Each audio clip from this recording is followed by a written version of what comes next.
Il ne faut pas avoir peur. Bonsoir à tous, vous êtes sur Géopolitique Profonde, la chaîne qui est là pour remplacer les médias subventionnés. Aujourd'hui, grand débrief. Et je reçois pour ça les meilleurs de la scène politique. Ils savent tout, ils connaissent tout, toutes les coulisses, ils diront tout ce qu'il faut dire, ne cacheront rien, sans politiquement correct et sans autocensure. Je commence avec notre ami Pierre Jovanovic qui est ici présent. J'adore l'avoir, Pierre. Il a toujours Bonjour classe, Mike. toujours chic. Voilà, la petite pochette. Voilà. Comment ça va, mon Pierre?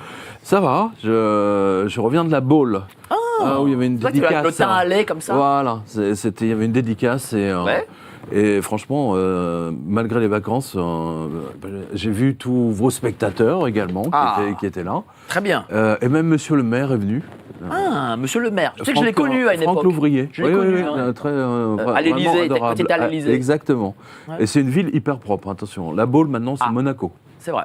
T'as plus que des Rolls, des Porsche, des Mercedes. Mais c'est incroyable. Ça, en l'espace de 2 ans, c'est devenu la ville des ultra-riches de droite. C'est la villégiature des auditeurs de TV Liberté. Je pense plutôt de CNews. Ah oui? Pascal Praud, il y est tout le temps. Et ça fait 10 ans que Pascal Praud fait la pub de la Baule. J'ai été la dernière à la Baule et j'ai été face à sa maison. D'accord. Et j'ai vu Pascal Praud en short et avec ses filles. Bon, voilà. J'ai cru que vous alliez me dire autre chose. Non, je l'ai vu en short jaune. Un short jaune. Parce qu'il a des très jolis shorts jaunes. Et puis, il montre toujours son poitrail et tout. D'accord. Il est quand même encore bien foutu. Beau gosse. Un ancien footeux, quoi. Moi, je regarde que les femmes. Donc je suis moi aussi, hein. Mais quand même, bon, il était quand même bien. Voilà. Donc, je salue Pascal Praud s'il nous regarde. Hein. Je pense qu'il nous regarde. Absolument. Hein. Voilà. Donc tu as des choses à dire, je suis sûr. Écoutez, en tout cas, la revue de presse vidéo avec le pape des fake news et surtout Dieu est en train de battre des records. Voilà, donc là aussi, je remercie. Puis on parle de Klaus Schwab, notamment, dans la revue de presse. Hein, il ne faut pas avoir beurre. Monsieur Schwab, Herr Schwab. Monsieur Schwab qui met des mains aux fesses, hein, qui traite ses collaborateurs noirs de nègres et compagnie. Ah oui, ça, et donc là, le Wall Street Journal a décidé de l'exécuter. Voilà. C'est-à-dire que ça fait 50 ans qu'il fait ça, mais du jour au lendemain, ils ont découvert le truc. Donc c'est la fin de Klaus Schwab, il va falloir changer votre générique, mon cher Mike. On sait qui est le remplaçant ? Non, pas encore, mais je pense que Bill Gates est un bon candidat. Bon. Merci, cher Pierre. Mais je vous en prie. En face, nous avons notre ami Nicolas Stocker, éditorialiste et puis patron d'émission sur Radio Courtoisie. Dis donc, ça fait un moment que tu m'as pas pris en édito. Hein. Si, non ? C'était quoi la dernière fois ? Tu vois, tu t'en souviens même plus. Bon, comment ça va, cher Nicolas ? Écoute, à titre individuel, très bien. Il fait même plutôt beau, plein de projets, bientôt les vacances. D'accord. Et moi qui fais un éloge de la paresse, c'est un autre titre. Je me réjouis aux vacances qui arrivent. À titre collectif, puisque zone politikon, tu sais bien, l'homme est un animal politique, disait Aristote, et social. Donc là, évidemment, en tant qu'animal politique et social, j'ai, comme beaucoup de patriotes, mal à ma France aujourd'hui. Tu sais que moi, je ne cache rien à nos amis auditeurs, qui sont comme la famille. En tout cas, ils voient que tu te réjouis. Donc je ne suis pas du tout réjoui. Hein. Pourtant, c'est l'impression que tu donnes. Je ne cache rien à mes amis auditeurs. J'ai fait une émission avec un certain Nicolas Stocker un mercredi. Où je n'ai pas pu en placer une. Donc tu ne pourras pas trop me citer sur ce fameux mercredi, puisque je n'ai pas pu en placer une, ce qui a rendu dingue les auditeurs de Radio Courtoisie. J'ai eu tout le plateau contre moi. Et beaucoup des auditeurs. Et beaucoup des auditeurs, ce qui est plus gênant. Le plateau, à la limite, ton attitude était assez héroïque. Par contre, les auditeurs, c'est plus ennuyeux. Mais le plateau, c'est très courageux de ta part. Alors que je pense avoir eu raison ce soir-là. Ça, c'est l'avenir. Tu sais, on ne sait pas, il n'y a peut-être pas la photo d'un second tour, un dimanche soir à 20h. Pour le spectateur qu'il est question d'une bouteille de champagne. Oh. En plus, il vend la mèche. Blanc de blanc, précisons. Non, au contraire. On était plutôt parti sur un cristal Roederer. Oh, ça vaut. Et donc, pourquoi d'ailleurs j'avais fait les bulles dans le cristal Et j'avais fait un jeu de mots, hein, mais je me souviens plus du jeu de mots, d'ailleurs, que j'avais fait dimanche sur le sujet, sachant que quand même, le Cristal Roderer, tu le sais bien, Pierre, c'est le champagne des tsars, c'est le champagne russe par excellence. C'est à partir des tsars qu'on a commencé à boire le champagne dans des vins en cristal. Et leur maison, la maison des tsars, c'était la maison Roderer. La maison Roderer, mais il y a Donc pour un Polonais, je trouve que ça serait pas mal qu'il s'étouffe avec une bulle de Roderer. voilà. Il m'a dit, mais comme il m'a dit que je n'y connaissais rien, qu'en tant que Polac, je n'y connaissais rien en matière de champagne, donc il me filera un crément de la montagne verte. Un crément bulgare. Et non, un crément bulgare. de la montagne verte. Est-ce que tu sais que c'est la région, paraît-il, viticole? Je suis allé chercher sur Wikipédia avant de te répondre. La montagne verte, c'était la région viticole de Pologne. Mais j'ai même pas eu droit à mon petit hommage aujourd'hui à midi ou à 13h sur l'émission, sur le live. Et un hommage de quoi? Tu aurais pu dire quand même, bon, je me suis trompé sur mes prévisions, mais un certain Mike Borowski, qui est pour moi comme une forme de mentor politique, avait dit la réalité. Initié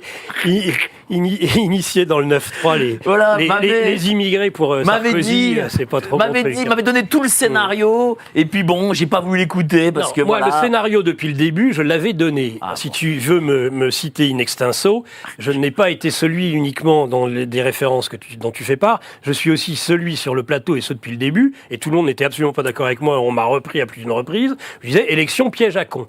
Et alors là, je confirme élection piège à con, et je le développerai dans cette émission. Tu développes pas. Et j'expliquerai comment ces élections ont été truquées. Je dis bien truquées, volées, globalement un peu comme ça a été le cas, je pense, en 2020 entre Trump et Biden. D'ailleurs, Biden a surréagi à la victoire du nouveau Front Populaire en disant que à la fin de l'année, les Américains feront pareil qu'en France et que les extrémistes seront battus. Il parle en maître, Biden, hein, quand on sait à quoi il doit son élection. Non, mais c'était un communiqué ou il l'a dit lui-même? Ah oui, tu veux dire par là? Oui, enfin, il l'a dit. En tout cas, précisons-le, parce que celui qui s'occupe de son Twitter, c'est une gamine de 20 ans. Donc, qui se fait passer pour lui. Donc, bon. En tout cas, je suis très content que tu sois ici présent et que visiblement. Je me suis pas dégonflé. Et visiblement, tu es moins fâché après moi, comme tu l'étais fâché. Quand on me bordélise. Non, mercredi. Non, mais jeudi matin, tu étais fâché après moi. Quand on me bordélise. Même je le suis toujours. Quand on me bordélise une émission et que j'ai autant de retours négatifs, de gens en plus certains sont des auditeurs historiques qui adorent mes émissions depuis presque 15 ans et qui m'ont dit quel manque de respect pour les auditeurs cette émission d'1h30. Heureusement qu'il restait 1h30 après et que j'ai réussi à te virer Manu Militari du studio. Parce que d'habitude, je fais 3 heures, au bout d'1h30 de contredit, il m'a dit dégage. Donc je suis parti. Je suis parti avec Pierre Settini. Maintenant, c'est vous le patron, là, donc c'est ça qui est intéressant. En tout cas, tu restes là jusqu'au bout. Hein. Tout à fait. J'espère. Merci à toi, pas la parole, cher Nicolas. Oui. Vous voyez, vous savez tout ce qui se passe ici. Voilà, moi je suis là en toute transparence et je dis les choses. Il ne faut pas cacher. Les gens qui nous regardent, c'est la famille, il faut leur dire. Voilà. Et la tension est retombée des élections, les européennes, les élections. On a, mine de rien, depuis 3 semaines, c'est quand même, on était tenus vraiment... comme des marrons au chaud, là. C'était... Et enfin... d'un seul coup, pardon. Philippe Erlin, économiste, qui a sa cravate qui a un peu éclairci. Donc j'ai l'impression que la bourse a perdu de l'argent, là, aujourd'hui. La bourse, c'est un peu le Bitcoin aussi. Donc le Bitcoin aussi, la cravate, elle éclaircit. Alors, c'est un peu jaune pâle, mais elle est vraiment très jaune pâle. Attention, mais rien de grave. C'est le thermomètre bourse et Bitcoin, hein, si vous voulez, c'est sa cravate. En fait, sa cravate donne le cours de l'or plutôt. Aussi. L'or a augmenté quand même un peu. L'or, il se tient bien de toute façon. Ah bon, ça va alors. Donc ça va. Donc la cravate, elle est encore. Tu sais qu'il m'a fait, moi, il m'a fait le coup du costard délavé.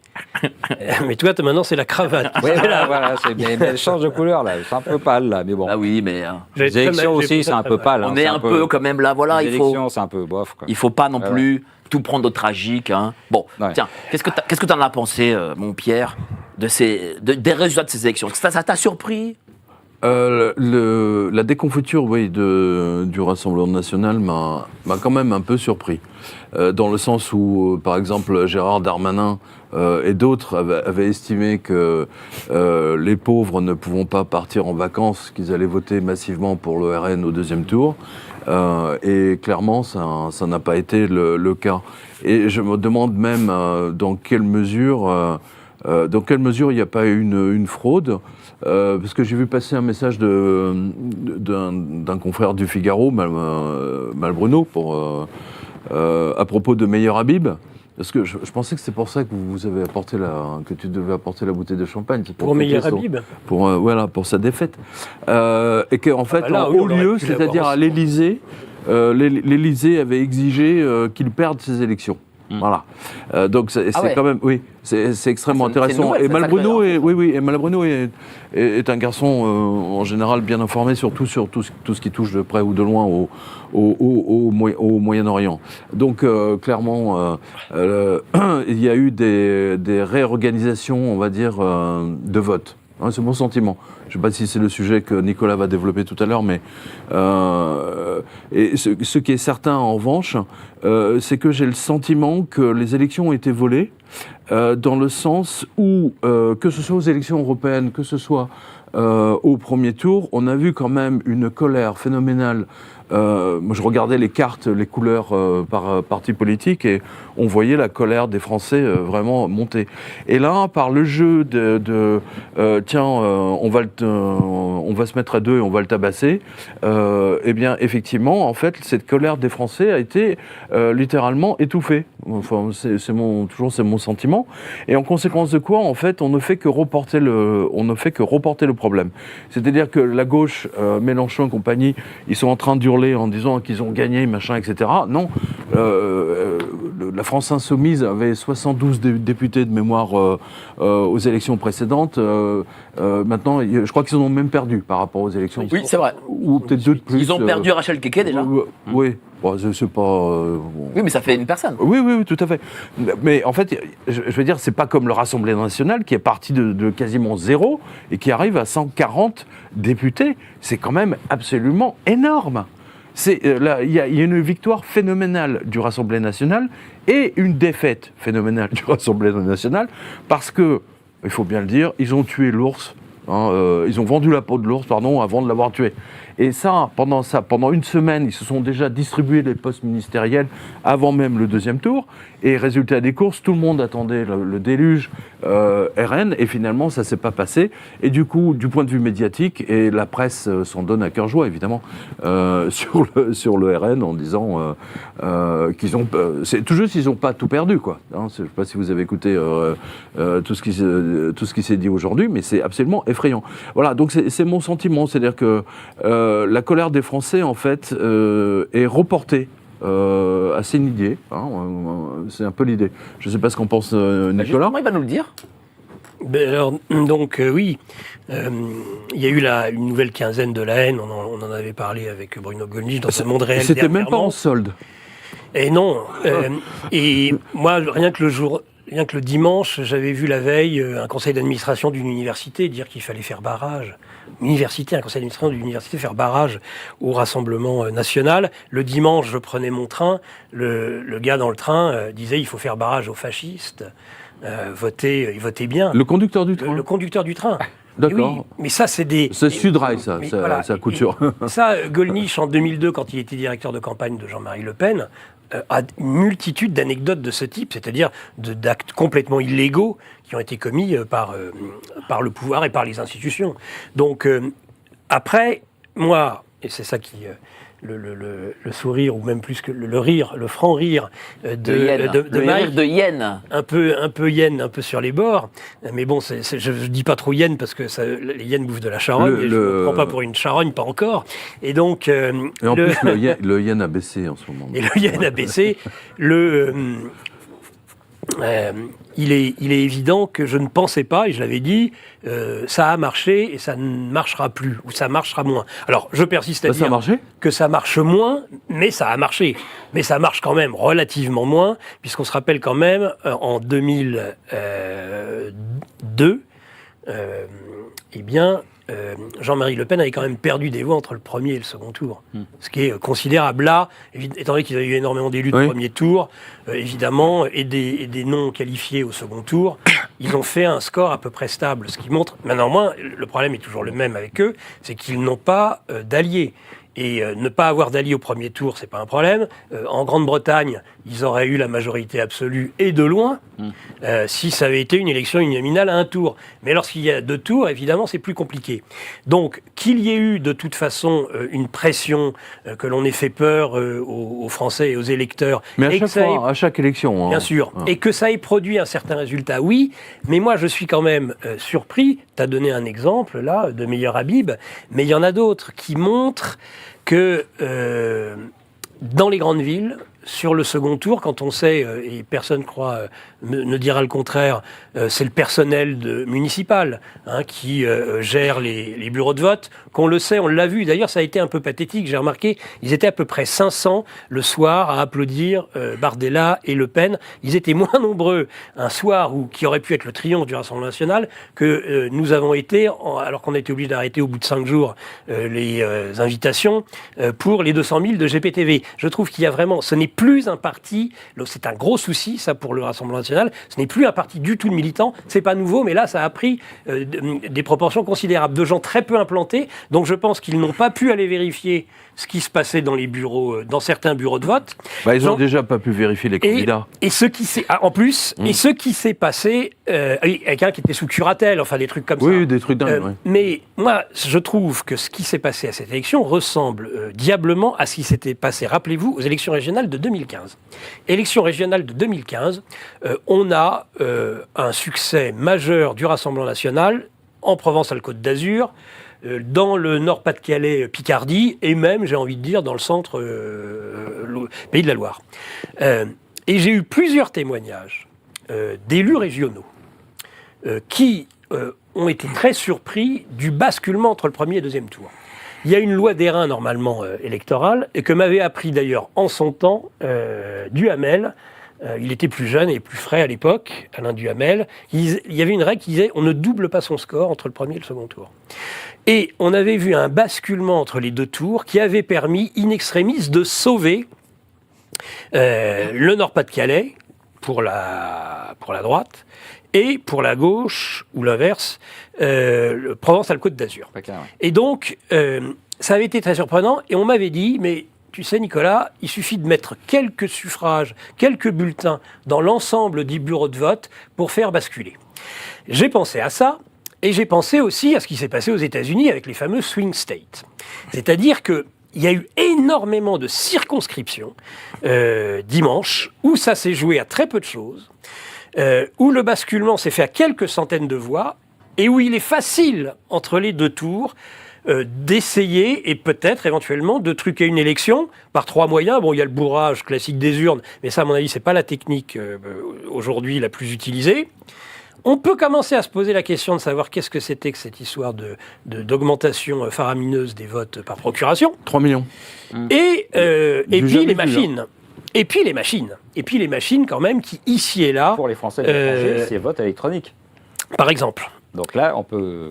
Donc oui, mais c'est que 11 députés. Oui. Voilà. Mais je pense qu'il y a pu y avoir un tripatouillage. Je pense qu'il y a eu à la fois... Il y a des votes électroniques dans certaines villes. Il y a par exemple à Aulnay-sous-Bois, il y a à Bagnolet, il y a quelques villes. Je crois que en tout, il y a à peu près pour 1,5 million, 2 millions d'habitants de vote électronique. Ouais, moi, je rappelle, sur l'ensemble de la France. Je rappelle qu'aux États-Unis, il existe 2-3 compagnies qui sont spécialisées dans la vente d'organisation d'élections avec des machines électroniques pour voter et avec une garantie grosso modo des résultats. Donc ça existe depuis maintenant à peu près une vingtaine d'années. Quoique même bulletin papier, c'est pas très dur de tricher. Moi j'ai vu faire, j'étais mandataire en sur le truc électronique, je sais comment ça se passe. Sur le vote électronique, c'est encore plus simple parce que il y a même plus de compromission sur le fait de mettre parce que quelqu'un peut vous photographier, vous filmer, etc. Vous avez des caméras, la presse, machin, etc. Donc, Mike, toi, tu as vu effectivement des cas de triche. Effectivement, c'est Staline qui disait, c'est pas le vote qui compte, c'est celui qui les compte. Hein, voilà, par définition. Mais là, on voit bien, qu'il s'est passé quelque chose. Moi, déjà, c'était mon sentiment lors de la dernière présidentielle. Bon. Où on a vu en pleine nuit, je ne sais plus combien de millions passer sur Macron, hein, de mémoire. C'était extrêmement surprenant. Et ce qui m'a mis la puce à l'oreille, je referme la parenthèse, c'est justement le poste de Malbruno qui dit qu'en haut lieu, la défaite de Meyer Habib a été voulue. Voilà. Donc ils l'ont fait perdre. Et vous appelez évidemment à la mise en place d'un euro numérique. Absolument, absolument. Nos élites déroulent leurs plans contre nous.